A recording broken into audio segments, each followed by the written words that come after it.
மேகவாணி audio நாவல் சேனல்களுக்கு உங்களை அன்புடன் வரவேற்பது நான் உங்கள் ஆர்ஜே காமாட்சி. இன்னைக்கு நாம கேட்க போற கதை என் முதலோடு முடிவானாய். எங்க கதை உங்களுக்கு பிடிச்சிருந்தா லைக் பண்ணுங்க, ஷேர் பண்ணுங்க, கருத்துக்களை கமெண்ட் பண்ணுங்க, மறக்காம சேனலை சப்ஸ்கிரைப் பண்ணிடுங்க. வாங்க கதைக்குள்ள போகலாம். அத்தியாயம் 18. ஹோட்டலில் பார்த்த வசதிகளில் பாதி கூட அல்லாமல் சாதாரணமாகவே இருந்தது. என்ன ஒன்று குடிசையாக இல்லாமல் காட்டேஜ் போன்று காட்சியளித்தது. அங்கேயே அருகருகே 3 அறைகள் இருக்க சுற்றுப்புறம் முழுக்க ஒரு வாகனத்தின் இரைச்சல் கூட கேட்கவில்லை. அத்தனை அமைதியும் மூக்கை துளைக்கும் மூலிகை வாசமும் மேனியை குறுக வைக்கும் குளிர் நிலையையும் காணும் கண்களுக்கு விருந்தாக இருந்தது அம்மலை கிராமம். அவ்வளவு அழகையும் ஒருங்கே கண்ட பெண்கள் தான் வாயடைத்து நின்றனர். இதுவரை சென்னையை தாண்டி எங்கும் சென்றிருக்காதவர்கள். அழகா இருக்குல்ல டால்ஸ் என விஹானா விழி விரித்து மற்ற இருவரிடமும் கூற, உற்சவி ஒரு முறை ஸ்வரூப்பை பார்த்துவிட்டு, அழகு இருக்கிற இடத்துலதான் ஆபத்தும் இருக்கு டால்ஸ் என்று எச்சரித்தாள். அஷிதாவோ, ஆனா இங்கிருந்து நம்ம ஈஸியா தப்பிச்சிடலாம் ஷவி, நைட் இவனுங்க தூங்குனதும் கமுக்கமா எஸ்கேப் ஆகிடலாம் என்று திட்டமிட, உற்சவி அவளை முறைத்து, இந்த டைனோசர் தெளிவா நம்மள ஒரு காட்டுக்கு கூட்டிட்டு வந்து லாக் பண்ணிட்டான். இங்க இருந்து தப்பி போகலாம், ஆனா எப்படி ஊருக்கு போவ? இது என்ன ஊருன்னு கூட நமக்கு தெரியல. பாதை மாறி போனா காட்டு விலங்கு நம்மள ஒரு காட்டு காட்டிடும் என்று பொறிந்திட, அஷிதாவும் விஹானாவும் நொந்தனர். 3 பேரும் எஸ்கேப் ஆகிறத பத்தி பேசுனது போதும், உள்ள போங்க என்றிட, உற்சவி, எங்க 3 பேருக்கும் ஒரு ரூம் கொடுத்துடு என்றதும் அவன் சந்தேகமாக பார்த்தான். அதான் இங்க இருந்து தப்பிச்சு போக முடியாதுன்னு உனக்கே தெரியுமே, அப்புறம் என்ன என காட்டத்துடன் கேட்டதில் அவனும் சிறிது சிந்தித்து விட்டு ஒப்புக்கொண்டான். பெண்கள் 3 ஒரு அறையிலும், ஜோஷித்தும் சஜித்தும் ஒரு அறையிலும், ஸ்வரூப் ஒரு அறையிலும் தங்கிக் கொண்டனர். சரியாக 10 மணி அளவில் பெண்களின் அறை கதவு தட்டப்பட உற்சவிதான் கதவை திறந்தாள். ஸ்வரூப் அவளை ஏற இறங்க பார்த்துவிட்டு கையில் வைத்திருந்த ஷொட்டரை கொடுத்து, இத போட்டுட்டு வா என்று அழைத்தான். அதில் 3 ஸ்வெட்டர் இருந்தது. அவளோ, எங்க வரணும் என கடுகடுப்புடன் கேட்க, அப்படியே கிராமத்தை சுத்தி பார்த்துட்டு வரலாம் என்ற சொரூப்பை கண்டு விழித்தாள். அர்த்தராத்திரியில சுத்தி பார்க்க கூட்டிட்டு போற உன்னோட பரந்த மனச கண்டு நான் வியக்கேன் என்று கேலி செய்தும் அவன் நகராமல் இருக்க, அவளுக்கும் அவனுடன் செல்வதை தவிர வேறு வழி இருக்கவில்லை. அதே போல சஜித் அஷிதாவை அழைக்க, அவளோ உண்ட மயக்கத்தில் உருண்டு கொண்டிருந்தாள்.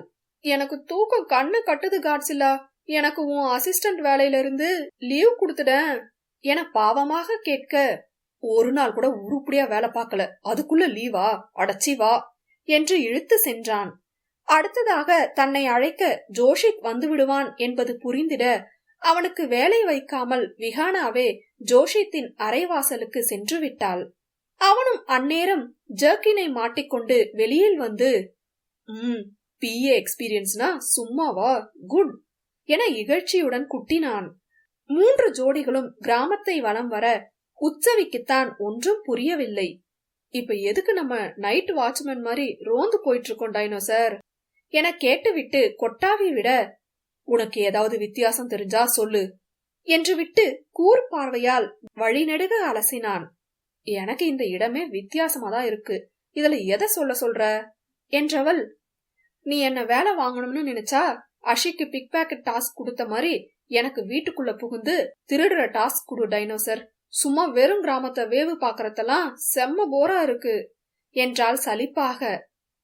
உனக்கு என்ன பார்த்தா திருட்டு தொழிலோட பாஸ் மாதிரியா இருக்கு என கேட்டு முறைக்க, அவளோ அவனைத்தான் ஆராய்ந்தாள். சில மணி நேரங்களாக ஏற்பட்ட அதிர்ச்சியின் தாக்கத்தின் விளைவில் அவனை சைட் அடிக்கும் பணியை தற்காலிகமாக ஒத்தி போட்டிருந்தவள் இப்போது மீண்டும் அதனை கையில் எடுத்தாள். திருடா, உன் கண்கள் என்ன கூர்வாளா? கொலைகாரா, உன் கோபம் என்ன கோர புயலா? ஸ்வரூப்பை இமைக்க மறந்து அவள் பார்த்திருக்க, அவள் பார்வையை உணர்ந்து திரும்பியவன், என்ன என கேட்டான் விழியசைவில். அந்நேரம் ஜோஷித் கத்தும் சத்தம் கேட்க புயல் வேகத்தில் சத்தம் வந்த திசையை நோக்கி சென்றான். போன் டார்ச்சின் உதவியுடன் சுற்றும் முற்றும் பார்த்தபடி நடந்த சஜித்துடன் தன் விதியை நொந்தபடி நடந்தாள் அஷிதா. திடீரென, காட்சிலா, உனக்கு டைம் மிஷின் கிடைச்சா நீ என்ன பண்ணுவ என கேள்வி கேட்க, அதில் கவனத்தை சிதறவிடாமல், பிரேக் டவுன் ஆன என் காரை சரி பண்ணி அதுலயே ஆபீஸ் போயிருப்பேன். பஸ்ல வந்து உன் முகத்துல முழிக்காம இருந்திருக்கலாம்ல என்றான் கேலி குரலில். நான் மட்டும் என்னவா, உன் வீட்டுக்கு திருட வந்தனால ஆசிட் ஊத்தி அழிச்சிருப்பேன் என நொடிந்து கொண்டாள். இனி நடந்ததை மாத்த முடியாது கேடி. பெட்டர் நாங்களா மனசிறங்கி விடுற வர எங்க கூடவே குப்பை கொட்டு என்றவனை மூச்சிறைக்க பார்த்தவள், இப்ப எங்கதான் போயிட்டு இருக்கோம் என்றால் பொறுமை இழந்து. யாருக்கு தெரியும், கால் போன போக்குல தான் நானே போயிட்டு இருக்கேன் என பதில் அளித்திட, சுத்தம் என தலையில் கை வைத்தாள். பின் சில நிமிட அமைதிக்கு பிறகு, ஊர்ல வேற நல்ல வேலையே கிடைக்கலையா? திருடுறது எவ்வளவு பெரிய குற்றம் தெரியுமா? பேசுறதெல்லாம் பார்த்தா படிச்ச பொண்ணு மாதிரிதான் இருக்கு. என்ன படிச்சிருக்க என கேட்டு அவளை பற்றிய தகவல்களை திரட்ட எத்தனித்தான். உங்க தாத்தா தான் டேபிள் போட்டு கூவி கூவி வேலைய வித்துட்டு இருக்காராக்கும் என்று அவனை வாரி அவனது கோபத்தை அதிகப்படுத்திட, அந்நேரம் ஜோஷித் கத்தும் சத்தம் கேட்டு அங்கு விரைந்தனர். சிறிது நேரத்திற்கு முன்பு நடைப்பயணத்தை மேற்கொண்ட ஜோஷித்தும் விகானாவும் அமைதியுடன் வந்தனர். எதையாவது பேசினால் தன்னை குத்தி காண்பித்தே மடக்குகிறான் என்று விகானா வாயை திறக்காமல் நடந்தாள். மறதியாக எடுத்து வைத்த ஸ்வெட்டரை அணிந்து கொள்ளாமல் வந்திருக்க, நேரம் செல்ல செல்ல குளிர் ஊசியாக குத்தியது. அவள் குறுகி நடுங்கி நடப்பதை திரும்பி பார்த்த ஜோஷித், ஸ்வெட்டர் போடாம ஏன் வந்த என்றான். அப்போதுதான் கவனித்து, மறந்துட்டேன் என முணுமுணுத்ததில் என்ன நினைத்தானோ தனது ஜர்க்கினை கழற்றி அவளிடம் கொடுத்தான். மறுக்கும் நிலையில் எல்லாம் அவள் இல்லை. நல்ல வேளை நீ போட்டுட்டு வந்த ஜர்க்கினால நான் ஃப்ரீஸ் ஆகல என வேகமாக அதனை வாங்கி அணிந்து கொண்டவளை நோட்டமிட்டபடி வந்தவனை நோக்கி கத்தி ஒன்று வீசப்பட்டது. அது சரியாக அவனது தோள்பட்டையை பதம் பார்க்க, ஆ என வலியில் அலறினான். விகானாவும் திகைத்து நின்றவள் என்ன எதிர்வினையாற்றுவது என்று கூட புரியாமல் படபடக்க, சரியாக மற்ற இருவரும் வந்துவிட்டனர். ஜோஷித்தின் காயத்தை கண்டு இரு ஆடவர்களும் அதிர்ந்து பதறிட, ஸ்வரூப் தனது லேசர் விழிகளால் சுற்றும் முற்றும் ஆராய்ந்தான். சஜி அந்த பக்கம் இருந்துதான் கத்தி வந்திருக்கணும் பாரு என்று எதிர் திசையை கை காட்ட, சஜித்தும் வேகமாக அத்திசையை நோக்கி ஓடினான். வழியில் முகத்தை சுருக்கிக் கொண்ட ஜோஷித் அவனை தூக்க வந்த ஸ்வரூப்பின் கையை தட்டிவிட்டான். செத்தால சாகுற, நீ ஹெல்ப் பண்ண தேவையில்ல என்று விஷமாக கொட்ட, கரத்தை இறுக்கி மூடி எழுந்த வேதனையை அடக்கிக் கொண்ட ஸ்வரூப், அடம் பிடிக்காத ஜோ, லெட் மீ டூ என அவன் அருகில் வர, வராதன்னு சொல்றல என்று கத்தியவன் அந்த சிறிய அளவிலான கத்தியை தோள்பட்டையிலிருந்து அவனே பிடுங்கினான். ரத்தம் வேறு கொட்டிட அதனை காண சகிக்கவில்லை சொரூப்பிற்கு. மீண்டும் அவன் அருகில் நெருங்குகையில் அடிப்படாத கையால் சொரூப்பை தள்ளிவிட்ட ஜோஷித்தை பொறுமை இழந்து பலாரென அறைந்தவன் அவனை தூக்கி குடிலுக்கு அழைத்து சென்று ஜோஷித்தை கட்டிலில் சாய்வாக அமர வைத்தான். இருவரின் முகமும் இறுகி போயிருக்க, தனது அழுத்த விழிகள் லேசாய் கலங்கியதில் கண்ணை சிமிட்டிக் கொண்ட ஸ்வரூப் அவதேஷ் முதலுதவி பெட்டியை எடுத்து மருந்து போட விழைந்தான். ஜோஷித் வலியில் கத்திட, சகோதரனின் குருதி ஸ்வரூப்பை வெகுவாய் தாக்கியது. அதுவே அவனை வெறி பிடிக்கவும் வைத்தது. பெண்கள் மூவரும், என்னடா கத்தியெல்லாம் பறக்க விடுறீங்க என்ற ரீதியில் விழித்து கொண்டு நிற்க, உற்சவிதான் ஸ்வரூப்பின் முகபாவங்களை எல்லாம் கண்ணை விரித்து பார்த்தாள். சில நேரம் மூஞ்சில உணர்வே காட்டாத மாதிரி வச்சுக்கிறான், சில நேரம் எல்லா உணர்வையும் ஒரே நேரத்துல காட்டுறான் பா என்று தனக்குள் எண்ணிக்கொண்டவளுக்கு எப்போதுமே அவன் ஒரு புரியாத புதிர்தான். பின் என்ன நினைத்தாலோ கைகள் லேசாய் நடுங்க, தம்பியின் காயத்திற்கு மருந்திட்டு கொண்டிருந்தவனை தடுத்து கையை நீட்டியவள், குடு நான் ஃபர்ஸ்ட் எய்ட் பண்றேன் என்றாள். ஸ்வரூப் அவளை புரியாமல் பார்க்க, அவளோ ஜோஷித்தின் காயத்தை ஆராய்ந்து, இந்த மருந்து அவ்வளோ எஃபெக்டா இருக்காது என்றபடி முதலுதவி பெட்டியில் எதையோ தேடியவள் வேறொரு மருந்தை எடுத்து, காயம் கொஞ்சம் ஆழம்தான், நல்லா கிளீன் பண்ணலனா செப்டிக் ஆகிடும், குடு என்று அவனிடமிருந்து பஞ்சை வாங்கிட, ஸ்வரூப் அவளை யோசனையுடன் பார்த்தபடி நகர்ந்தான். ஜோஷித்தோ, மா, உன் கை வரிசைய நீ திருடியே காட்டு, என்கிட்ட காட்டாத என லேசாய் திகைக்க அவனை முறைத்தவள், வாய மூடிட்டு படு, இல்லனா நானே காயத்தை நோண்டி விட்டு பெருசாக்கி விட்டுடுவேன் என மிரட்டிட, விதியை நொந்து படுத்து விட்டவனிடம் கைய ஆட்டாத என்று சிரத்தையுடன் மருந்திட்டு நேர்த்தியாய் கட்டிட்டும் முடித்தாள். பின் மாத்திரை ஒன்றை எடுத்தவள், இத போடு, வலி குறையும் என்று ஜோஷித்திடம் கொடுத்துவிட்டு, வேற பெயின் கில்லர் இல்லையா? இது சும்மா சின்ன காயத்துக்கு தான் தாங்கும், வேற பெயின் கில்லர் சொல்றேன், அத காலையில வாங்க சொல்லிடு என்று ஸ்வரூப்பிடம் கூற, அவனோ அவளை விட்டு கண்களை அகற்றினான் இல்லை. அத்தியாயம் 19. பக்குவமாக கட்டிட்டு முடித்து மாத்திரையின் பெயர்களையும் கூறியவளை ஆராய்ச்சியுடன் அளவெடுத்தது ஸ்வரூப் அவதேஷின் விழிகள். அஷிதாவும் விஹானாவும் குழப்பம் கொண்டு, உனக்கு எப்படி இதெல்லாம் தெரியும் டால்ஸ் என கேட்க அவள் பதில் கூறவில்லை. நீ டாக்டரா? ஸ்வரூப் அழுத்த குரலில் கேட்டான். அவளோ பக்கென சிரித்து, நான் மட்டும் டாக்டரா இருந்திருந்தா இந்நேரம் கிளினிக் வச்சு கொள்ளை அடிச்சிருப்பேன் என்று கண் சிமிட்டியவளை கூர்மையுடன் ஏறிட்டான். அதில் சிலுப்பியவள், நர்சிங் படிச்சிருக்கேன் என்றாள்.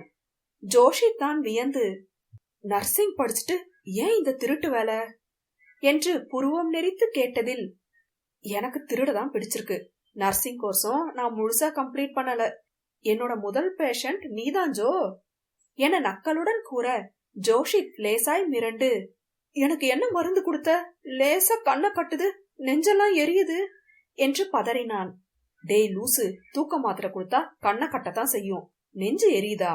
இன்னும் 4 பாக்கெட் சிகரெட் குடி, நெஞ்சு மொத்தமா தீ பிடிச்சிடும், போனா போகுதுன்னு ஃப்ரீயா ஹெல்ப் பண்ணா வந்துட்டான் சந்தேக புத்தியோட என்று ஜோஷித்தை முறைக்க, ஸ்வரூப் உற்சவியை முறைத்தான். உற்சவியின் பேச்சில் தோழிகள் இருவரும் வியந்து நிற்க, விஹானாதான், அப்படியே அவனுக்கு சிகரெட் வாயில வச்சா கசக்கற மாதிரி ஒரு மாத்திரை குடு டால்ஸ் என்று அவள் பங்கிற்கு ஜோஷித்தை வார, அவனுக்கோ உறக்கம் கண்ணை சுழற்றியது. அதில் தூக்க கலக்கத்தில், அத முதல்ல உன் பாஸ் ராகேஷுக்கு தான் கொடுத்திருக்கணும், அவன் மட்டும் என்ன சிகரெட்டுக்கு பதிலா சீனி தண்ணியா குடிச்சான், அவன் கூட மட்டும் பிஏ வேலை பார்க்க தானே செஞ்ச என்று உளர, விழியிடுங்க அவனை புரியாமல் பார்த்த உற்சவி அதே பார்வையை விஹானாவின் மீது திருப்பினாள். அட நாசமா போன பணங்காமட்டையா, சல்லி சல்லியா நொறுக்கிட்டியடா என திகைத்து தயக்கத்துடன் உற்சவியை ஏறிட, அவள் சலனமற்று அவளை ஏறிட்டாள்.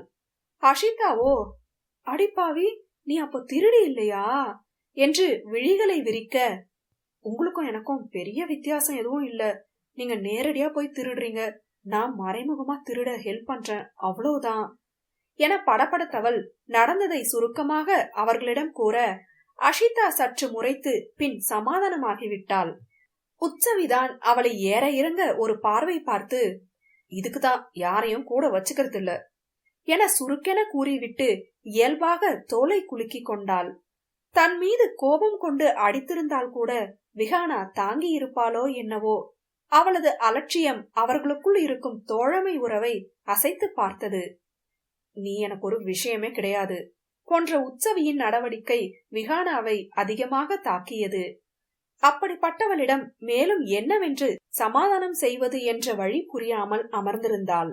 உற்சவியின் திமிர் செய்கைகள் ஆடவனை மெல்ல கவர்ந்திழுக்க, நல்ல வேளை நீ டாக்டர் ஆகல என்றான் கேலியுடன். அதில் நிமிர்ந்து சொருப்பை ஏறிட்டவள் ஏனென பார்க்க, முக்கியமான ஆபரேஷன் பண்ணும் போது உன் டிசார்டரால பாடி பார்ட்ஸ் மேல திருடுற அர்ஜு வந்து கையோட எடுத்து வச்சுக்கிட்டா பேஷண்ட் செத்துருவான் என நமட்டு நகையுடன் கூற, அவனுக்கு அழகு காட்டிய உற்சவி, இப்படி எந்த மாதிரியும் வரலாற்று சம்பவம் நடக்க கூடாதுன்னு தான் நர்சிங்ல இருந்தே துரத்தி விட்டாங்க என வாயை பொத்தி நகைத்தாள். மறுகணம் விளையாட்டை கைவிட்ட சொரூப் யோசனையுடன் மீண்டும் ஆராய்ச்சி பார்வையை தொடர்ந்தான். அந்நேரம் ஜோஷித்தை தாக்கியவனை பிடித்து கொண்டு வந்தான் சஜித் அவதேஷ். சஜித்திடமிருந்து விடுபட முயன்றதன் அடையாளமாக முகம் வீங்கி கன்றி போய் இருந்தது. சஜித் தவிப்புடன் ஆழ்ந்த உறக்கத்திலிருந்த ஜோஷித்தை ஒருமுறை பார்த்துவிட்டு அப்புதியவனை பலாரென அறைந்தான். ஏண்டா ஐயா அண்ணனை கொல்ல பார்த்த என்று உருவிட, அவனோ வழியில் சுருண்டானே தவிர வேறு பதில் கூறவில்லை. உன்னதான் கேக்குறேன், பதில் சொல்லு என்று மீண்டும் அடித்ததும் கையை நீட்டி மெல்ல நிறுத்த கூறிய சொரூப்பின் சைகையில் தமையனின் முகம் பாராமல் நிறுத்தி கொண்டான். ஏன் சார் இவனையும் மன்னிச்சு அனுப்பிடலாம்னு நினைக்கிறீங்களா? சார் தான் ரொம்ப பொதுநலவாதி, நாங்கெல்லாம் சொந்த கோபத்துக்கு பழி வாங்குறவங்க என்று பல்லை கடித்தான். அவனை சலனமின்றி ஏறிட்ட ஸ்வரூப் அவ்தேஷ் உற்சவியின் புறம் திரும்பி, இவனை இதுக்கு முன்னாடி பாத்திருக்கியா என கேட்டான்.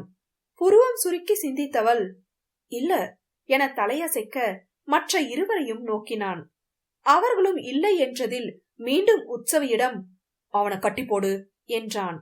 அங்கிருந்த ஒரு வார்ட்ரோபிலிருந்து கயிற்றையும் எடுத்து அவளை நோக்கி தூக்கி போட அதனை கேட்ச் பிடித்தவள், இவனுக்கு அடியாள் வேலை வேற பாக்கணுமா என நொந்தபடி புதியவனின் அருகில் சென்றிட சஜித் தான், ஏன் அதை எங்க கிட்ட சொன்னா ஆகாதாமா என கடுகடுத்து உற்சவியிடம் இருந்த கயிறை வெடுக்கென பறித்தான்.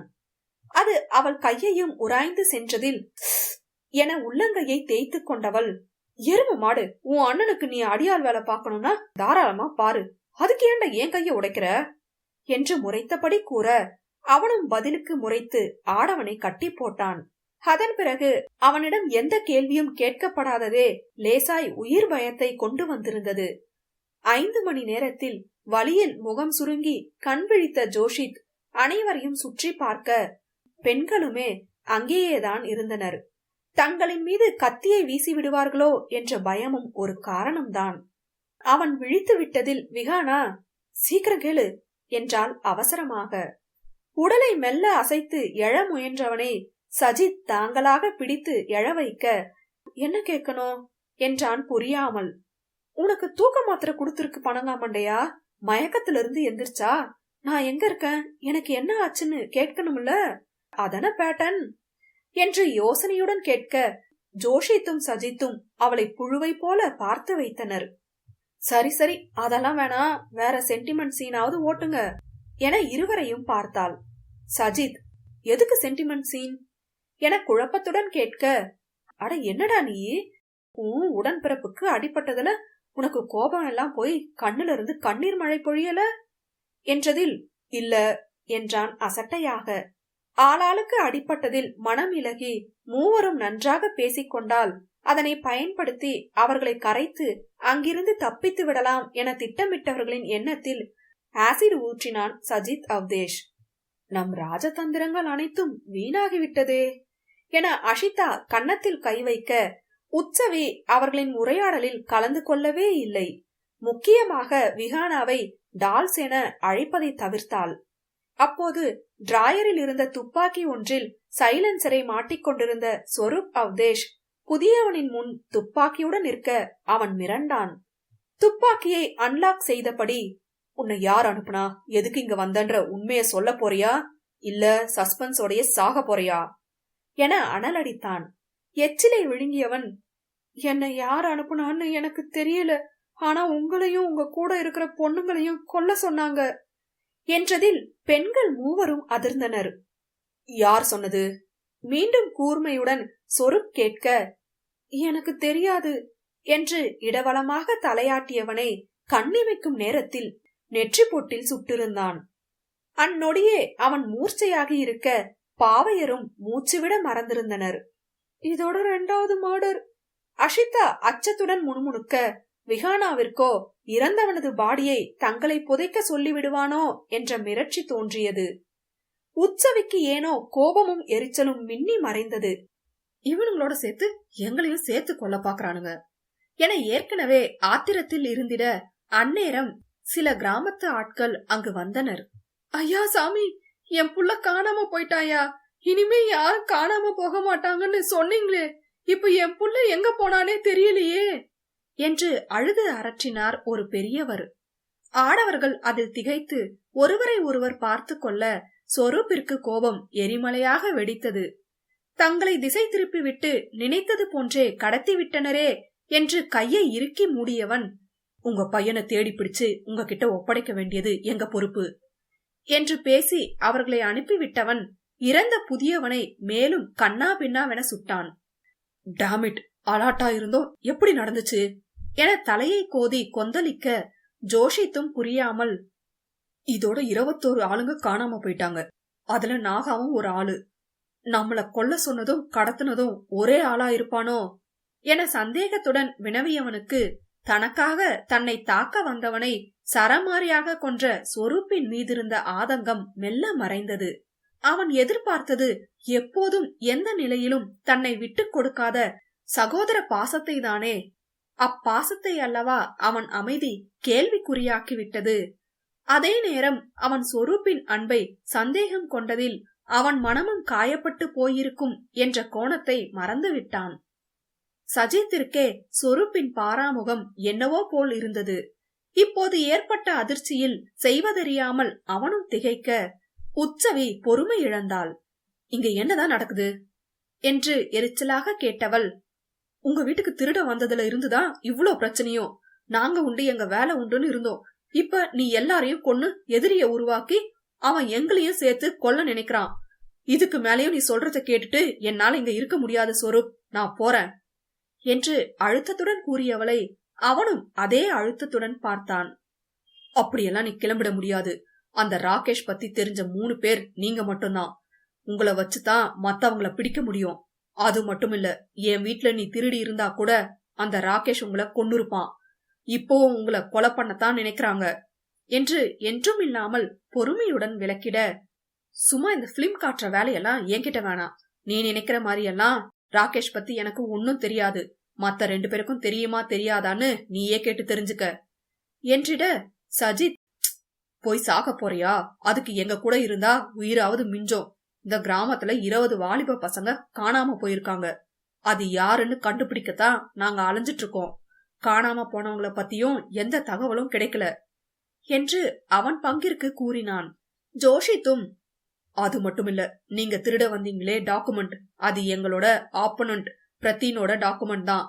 எங்க கட்டுப்பாட்டுக்குள்ள இருக்கிற கிராமங்களையும் மக்களையும் அழிச்சு லக்ஸரி அபார்ட்மெண்ட் கட்டுறதுக்கான டாக்குமெண்ட் அது. கவர்மெண்ட்ல கோடிக்கணக்குல லஞ்சம் கொடுத்து அதுக்கான அப்ரூவல் வாங்கி இருக்கான். அத நாங்க எடுத்துட்டு வந்துட்டோம். மறுபடியும் அவன் அப்ரூவல் வாங்கணும்னா திரும்ப கோடிக்கணக்குல செலவு பண்ணணும். அந்த ஒரிஜினலை வச்சுதான் அவன் மூவ் பண்ண முடியும். அதத்தான் உங்களை திருடிட்டு வர சொல்லி அனுப்பியிருக்கான். அது அவன் கிட்ட இருந்தா என பேசிக்கொண்டே செல்ல உற்சவி இடைநிறுத்தினாள். சரி, அதான் நாங்க திருடலையே, அப்புறம் ஏன் எங்களை பிடிச்சு வச்சுட்டு இம்சை பண்றீங்க? இந்த விஷயத்துல நான் என்ன பண்ண முடியும்? உங்க கூட சேர்ந்து எவன் கையாலையும் சாக முடியாது என்னால. நீங்க சோசியல் சர்வீஸ் பண்ணணும்னா தாராளமா பண்ணுங்க. அதுல என்ன இழுக்காதீங்க. இதோ இந்த 2 பேரையும் வச்சு டெஸ்ட் பண்ணிக்கங்க. நான் கிளம்பத்தான் போறேன் என்று திட்டவட்டமாக உரைத்தவளை வெறித்த சொரூப், கிளம்பு என்றான் உணர்ச்சி துடைத்த முகத்துடன். அத்தியாயம் 20. ஸ்வரூப் கிளம்ப சொன்னதில் தோலை குலுக்கிய உற்சவி நகர போக, டால்ஸ், என்ன எங்களை விட்டுட்டு நீ மட்டும் டீல் பேசிட்டு இருக்க என்று அஷிதா அவள் கையை பிடிக்க அதனை உதறினாள். ஏய், யாரடி நீங்க? அதான் ப்ராஜெக்ட் ஒண்ணும் இல்லாம ஆகிடுச்சுல, அப்புறம் ஏன் சும்மா தோணன்னு என் பின்னாடியே அலைறீங்க? எங்கேயாவது போய் தொலைய வேண்டியது தானே என கத்திவிட்டவள் அஷிதாவின் அதிர்ந்த முகத்தை கண்டு கொள்ளாமல், ஏய், நீ வேவு பார்க்கதானே வந்த வேலை முடிஞ்சதுல, இனி என் பக்கம் வந்த கொன்னுடுவேன் என்று விஹானாவை விரல் நீட்டி எச்சரிக்க விஹானாவிற்கு ஏனோ கண்ணை கரித்தது. உற்சவிக்கு விஹானா ஏமாற்றியதிலேயே தோழிகளின் புறம் சரிந்த மனம் மீண்டும் முருங்கை மரத்திற்கு ஏறியது. பொதுவாகவே யாரையும் நம்பாமல் அவளை மட்டுமே நம்பி வாழ்பவள் இப்போது அனைத்தையும் முறித்து கொள்ள தயாராக நின்றவளை கண்டு அஷிதா முகம் சுருங்கி போனாள். சஜித்திற்கு என்ன பெண் இவள் என்ற ஆதங்கம் எழ சுருங்கி போன அஷிதாவின் முகத்தை கண்டு மனதில் ஏதோ நழுவி சென்றது. ஜோஷித்தும் விஹானாவின் கலங்கிய விழிகளை காணாமல் தன்னை அடக்கிக் கொண்டான்.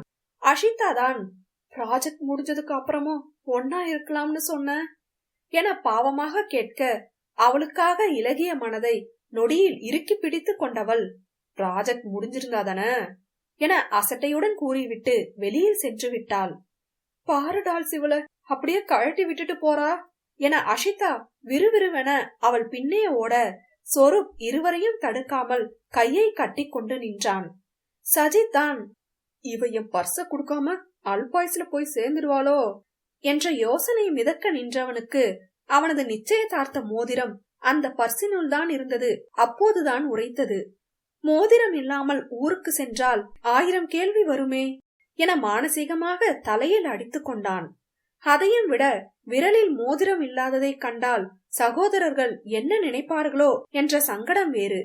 அவர்கள் கையில் நிச்சய மோதிரம் போட்டபடி இருக்கிறதே. விஹானாவும் செய்வதறியாமல் தன்னை போட்டுக் கொடுத்த ஜோஷித்தை காட்டத்துடன் முறைத்துவிட்டு அவர்கள் பின்னே செல்ல, ஷவி நில்லு என அவளை தடுத்து நிறுத்தினாள் அஷிதா. ஒழுங்கு மரியாதையா போயிடு என கண்டனத்துடன் எச்சரித்தவள் விஹானாவை ஒரு முறை முறைத்துவிட்டு மீண்டும் நடையை தொடர, அஷிதா விஹானாவின் மீது கோபம் கொண்டாள். யார்கிட்டையும் உண்மையா இருக்க நமக்கு பிடிக்காததுனாலதான் நம்ம கூட எல்லாம் யாரும் ஃப்ரெண்ட்ஷிப் வச்சுக்க மாட்டாங்க. அவங்க பொருளை திருடிடுவோமோன்னு ஒரு பயம் இருந்துகிட்டே இருக்கும். அதையும் மீறி நமக்குள்ள நல்ல அண்டர்ஸ்டாண்டிங் இருக்குன்னு நினைச்சிட்டு இருந்தேன் விஹா. நீ அத ஒண்ணு இல்லாம ஆக்கிட்ட. உன் பாஸ்க்கு நேர்மையா இருக்கிறதுக்காக எங்க கூட போலியா ஃப்ரெண்ட்ஷிப் வச்சுக்கிட்டதுனாலதான் அவ மொத்தத்துக்கும் ஒண்ணும் வேணாம்னு போறா என்று சத்தம் போட விஹானாவின் கண்களில் ஒரு துளி கண்ணீர் எட்டி பார்த்தது. நான் போலியா நடிக்கலாம் இல்ல ஆஷி. ப்ராஜெக்ட் முடிஞ்சதும் உண்மைய சொல்லலான்னு தான் இருந்தேன். எனக்கு மட்டும் என்ன ஆசையா உங்ககிட்ட உண்மைய மறைக்கணும்னு. அவதான் புரிஞ்சுக்காம போறானா, நீயும் புரிஞ்சுக்க மாட்டேங்கிற என கமறிய குரலில் கூற, அஷிதா தான் இருதலை கொல்லி எறும்பாய் தவித்து போனாள். முதலில் உற்சவியை சமன் செய்யலாம் என்றெண்ணி அவளை திரும்பி பார்க்க கண்ணு கெட்டும் தூரம் வரை அவளை காணவில்லை. எந்த பக்கம் போனான்னு தெரியலையே. விஹா, நீ இந்த பக்கம் தேடு, நான் அந்த பக்கம் போறேன் என்று விஹானாவின் பதிலை எதிர்பாராமல் விருட்டென காட்டுப்பக்கம் சென்றாள். அதிகாலை இருளில் அடர்ந்த மரங்கள் கொண்ட பகுதிக்குள் அஷிதா நுழைய, ஏ டார்லிங், கரெக்டா வந்துட்டு திரும்பி, ஒரே இருட்டா இருக்கு என கடிந்தபடி விஹானா மறுபுறம் செல்ல தூரத்தில் உற்சவி செல்வது தெரிந்தது. டால்ஸ் என அழைக்கும் போதே அஷிதா சென்ற திசையில் இருந்த மரங்கள் எல்லாம் தீப்பிடித்து எரிய தொடங்கியது. காட்டுத்தீ என புரிந்து கொண்ட விஹானா, ஐயோ அஷி, எங்க போன? ஷவி இங்க வா, அஷி தீக்குள்ள மாட்டிக்கிட்டா என்று தொண்டை வற்ற கத்தினாள். ஏதோ தோன்ற திரும்பி பார்த்த உற்சவி எதிர்ப்புறம் பற்றி எரிந்த நெருப்பையும் விஹானாவின் அலறலையும் கண்டு கொண்டு திகைத்தவள் யோசிக்காமல் அவள் அருகில் சென்றாள். என்ன ஆச்சு விகா, எப்படி தீப்பிடிச்சது என பதறி கேட்க, தெரியல, அஷி வேற இந்த பக்கம்தான் போனா என்றவளுக்கு பயம் நெஞ்சை கவ்வியது. உற்சவிக்கும் செய்வதறியாத நிலைதான். முன்னே பின்னே காட்டு பக்கமெல்லாம் வந்திருந்தால் தானே பழக்கம் இருக்கும். வேறு வழியற்று ஸ்வரூப்பின் உதவியை நாடி அவர்களின் குடிலை நோக்கி சென்றாள்.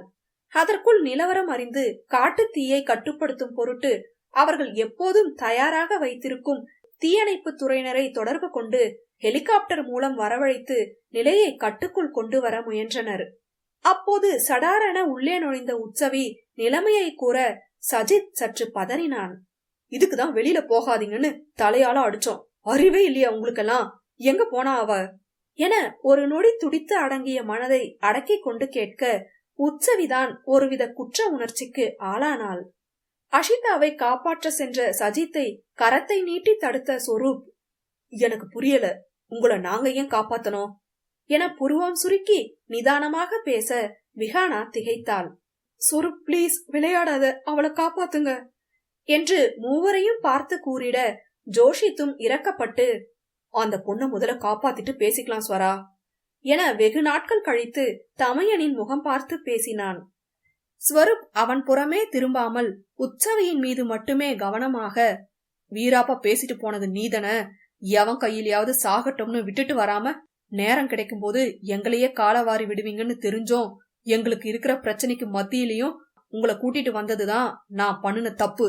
குரங்கு கையில பூமாலை மாதிரி திருட வந்த உங்ககிட்ட இருந்து நல்ல விஷயத்துக்கு துணை போவீங்கன்னு நினைச்சது அதிகபட்ச முட்டாள்தனம். கெட் அவுட், உங்களை நீங்களே காப்பாத்திக்கோங்க என முடிவாக கூறிவிட்டவனை உற்சவி தீயாக முறைத்தாள். என்ன பழி வாங்குறிய டைனோசர்? நான் தானே பேசினேன், அதுக்கு அவ என்ன பண்ணுவா என நொந்தவள் கண்ணை ஒரு நொடி இறுக்கி மூடி திறந்து, சரி நீ என்ன சொன்னாலும் கேக்குறேன், இங்க இருந்து போக முயற்சி பண்ண மாட்டேன், பிராமிஸ் என்று அவன் கையை எடுத்து அவள் கையை வைத்து சத்தியமே செய்து விட்டவளை அலட்சியத்துடன் பார்த்தான். சத்தியத்தை மீற மாட்டான்னு நம்புறேன், மீறுனா என் நாய்க்குதான் பலியாவ, ஞாபகம் வச்சுக்கோ என்று கண்கள் சிவக்க மிரட்டியவன் சஜித்திடம் கண்ணை காட்ட எப்போதடா சகோதரனிடமிருந்து உத்தரவு வருமென காத்திருந்தவன் போல புயல் வேகத்தில் வெளியில் சென்றான். எங்கே சென்று மாட்டியிருக்காளோ என பதறிய இதயத்தை பலம் கொண்டு மட்டும் அடக்கி வைத்தவனுக்கு புரியவே இல்லை. ஏன் தனக்குள் இத்தனை நடுக்கமென? தன்னுடைய நிச்சயதார்த்த மோதிரம் அவளிடம் இருக்கிறதே என என்னென்னவோ எண்ணி தனது மனதின் துடிப்பை நியாயப்படுத்த முயன்றவன் காட்டுப்பகுதியின் முன்னேயே மயங்கி இருந்தவளின் அருகில் அவசரமாக சென்றான். நெருப்பு அவர்களை தாக்கும் முன் அங்கிருந்து சென்றுவிட முயன்று அவளை கையில் அள்ளிக்கொண்டு அவ்விடத்தை விட்டு ஓடி வந்தவன் வரும் வழியிலேயே, அஷிதா, ஏய் கேடி, இருக்கியா, போய் சேர்ந்துட்டியா என அவளை எழுப்பிக் கொண்டே வர அவளிடம் அசைவே இல்லை. அஷி, இங்க பாருடி, கேடி, கண்ணத்திர. நேரம் செல்ல செல்ல கெஞ்சவே தொடங்கினான். அதற்குள் குடிலும் வந்திருக்க தீயணைப்பு துறையினரும் காட்டு தீயை அணைக்க போராடி கொண்டிருந்தனர். பேச்சு மூச்சற்று மயங்கி கிடந்த அஷிதாவை கண்டு பெண்கள் இருவரும் அதிர்ந்து விட்டனர். விஹானாதான் திகைத்திருந்த உற்சவியை உலுக்கி, ஷவி, அவளுக்கு ஃபர்ஸ்ட் எய்ட் பண்ணு என அவசரப்படுத்த தான் செய்த காரியத்தில் தன்னையே மானசீகமாக அறைந்து கொண்ட உற்சவி அவளை சோதித்து நிம்மதி பெருமூச்சுடன், பயந்துதான் மயங்கிருக்கா போல என அவள் முகத்தில் தண்ணீர் தெளிக்க சிறிது நேரத்தில் மயக்கம் கலைந்தாள் அஷிதா. அதன் பிறகே சஜித்தின் மூச்சும் சீரானது. ஜோஷித் தான் கேளு என்றான் மொட்டையாக. கண்ணை சுருக்கி நடந்ததை எண்ணி பார்த்த அஷிதா ஜோஷித்தின் கேள்வியில் புரியாமல், என்ன கேட்கணும் என கேட்டாள். சஜித் சிரிப்பை அடக்கி கொண்டு, பொதுவா எல்லாரும் மயக்கத்திலிருந்து எந்திரிச்சா நான் யாரு, எங்க இருக்கேன், எனக்கு என்ன ஆச்சுன்னு கேட்கணும்ல, அதான பேட்டன் என அவர்களைப் போலவே வார அஷிதா விழித்தாள். விஹானாவோ, அவளே செத்து பொழைச்சு வந்திருக்கா, மொக்க பண்ணிட்டு இருக்கீங்க என்று இருவரையும் முறைக்க ஜோஷித் தான், இப்ப தெரியுதா, இதே மாதிரிதான் எங்களுக்கும் காண்டாகும் நீங்க மொக்க போடும்போது என்று நக்கல் அடித்ததில் இருவரும் அசடு வழிந்தனர். உற்சவி எதுவும் பேச தோன்றாமல் அமைதியாக இருக்க விஹானா அவளிடம் விழிகளாலேயே இறைஞ்சினாள். அவள் மீது கொண்ட கோபத்தை தொடர இயலாமல் மெல்ல முறைத்தவாறே, வேற என்ன சொல்லி என் கூட உன்னை கோத்து விட்டான் அந்த ராகேஷ் டாக் என கேட்டாள் உற்சவி. பெரிய டாஸ்க், மிஸ் ஆகாம பண்ணணும். அதே நேரம் நீங்க வேற யார்கிட்டயும் வேலை பார்த்துட்டு அவனுக்கு எதிராக வந்துடக்கூடாதுன்னு சொன்னான். ஆனா உங்க கூட ஸ்டே பண்ண ஆரம்பிச்சதும் அவன் சொன்னதெல்லாம் நான் மறந்து கூட போயிட்டேன் டார்லிங், சாரி என கெஞ்சலுடன் மன்னிப்பு கேட்க என்று சமாதானமானாள்.